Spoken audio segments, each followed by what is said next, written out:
வணக்கம் ஃப்ரெண்ட்ஸ். இன்னைக்கு நம்ம என்ன படம் பார்க்க போறோம்னா, ஒரு வித்தியாசமான த்ரில்லர் ஜோனர்ல வந்திருக்கிற ஃபோர்த் ஃப்ளோர் படத்தோட மூவி ரிவ்யூ தாங்க பார்க்க போறோம். தலைப்பிலேயே கதை இருக்கு அப்படின்னு சொல்லுவாங்க இல்லையா, இது இந்த படத்துக்கு ரொம்பவே பொருந்தும். சென்னை மாதிரி ஒரு பெரிய நகரத்துல ஐடி வேலை, அடுக்குமாடி குடியிருப்பு வாழ்க்கைன்னு இதுக்குள்ள ஒளிஞ்சிருக்கிற ஒரு மர்மம் தான் இந்த படமே. இந்த படத்துல ஹீரோவா ஆரி நடிச்சிருக்காரு. சென்னையில ஒரு ஐடி கம்பெனில வேலை பார்த்துட்டும் வராரு. அவர் தங்கி இருக்கிற அந்த அபார்ட்மெண்டோட 4வது மாடியில நடக்கிற விசித்திரமான சம்பவங்கள் தான் படத்தோட மைய புள்ளியா காட்டப்படுது. படம் ஆரம்பிக்கும் போதே ஆரி தன்னோட முன்னாள் காதலிய தேடிட்டு இருக்காரு. அவங்க காணாம போயிருப்பாங்க. இந்த தேடல் தான் அந்த அடுக்குமாடி குடியிருப்புக்கு அவர் வர்றதுக்கு காரணமா இருக்கு. அங்க தங்கி இருக்கும் போதுதான் அவருக்கு சில பயங்கரமான கனவுகளும் வருது. அந்த கனவுகள் வெறும் கற்பனை மட்டும் இல்ல, ஏதோ ஒரு உண்மையை அவருக்கு சொல்ல வருது அப்படிங்கிறது அவருக்கு தெரிய வருது.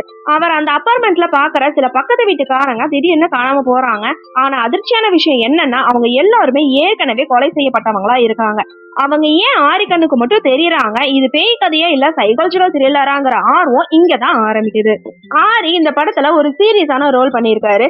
நல்லா நடிச்சிருந்தாலுமே பல இடங்கள்ல ஒரே மாதிரியான ரியாக்ஷன் காட்டுறது கொஞ்சம் குறையா தெரியுது. கதையில ஒரு சின்ன குழந்தை கேரக்டர் வருது, அது ரொம்ப முக்கியமான கேரக்டரா பார்க்கப்படுது. அது படத்துக்கு பெரிய பிளஸ்னே சொல்லலாம். இயக்குனரான சுப்பிரமணிய சிவா இந்த படத்துல வில்லனா இருக்காங்க.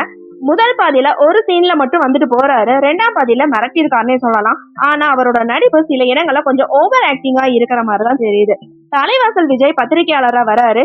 ஹீரோயின் பவித்ரா தீப்ஷிகாவுக்கு பெருசா வேலை இல்லைன்னு தான் சொல்லணும். கதிர் அவங்களோட நண்பர்கள் பண்ற காமெடி ஓரளவுக்கு ஓகேவா இருக்கு. ஆனா இது வெறும் பேய் கதை மட்டுமே இல்லைங்க. இதுக்கு பின்னாடி ஒரு பெரிய நில அரசியலும் இருக்கு. அடுக்குமாடி குடியிருப்பு கட்டுறதுல நடக்கிற ஊழல், நிலத்துக்காக நடக்கிற கொலைகள், அரசியல்வாதிங்க, தாதாக்களோட பணத்தாசைன்னு பல லேயர்ல கதை போகுது.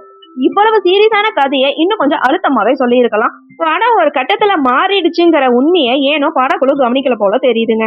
ஆரே தேடிட்டு இருக்கிற அவங்களோட காதலி ஏற்கனவே அந்த அடுக்குமாடி குடியிருப்புல நடந்த நில மோசடி, அரசியல் கொலையில பலியாகி இறந்திருப்பாங்க. அந்த குடியிருப்புல ஆரி சந்திக்கும் அந்த விசித்திரமான சம்பவங்கள் உண்மையிலே கொல்லப்பட்ட அவரோட காதலியும் அங்க இருக்கிற மற்ற ஆன்மாக்களும் தங்களுக்கு நடந்த கொடுமைக்கு நீதி கேட்கணும் அப்படின்னதான் ஆரிக்கு கனவு மூலியமா தெரியப்படுத்தி இருப்பாங்க.